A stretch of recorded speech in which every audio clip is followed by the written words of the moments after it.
Po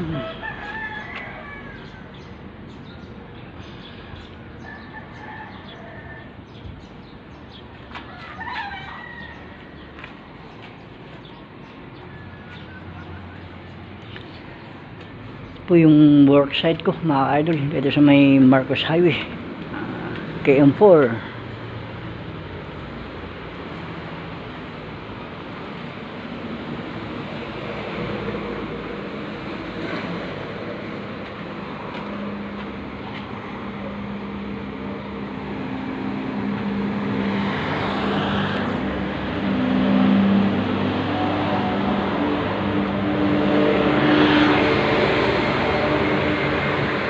Hindi pa namin ito maisasampa kasi hindi pa nabuhusan pa yung yan,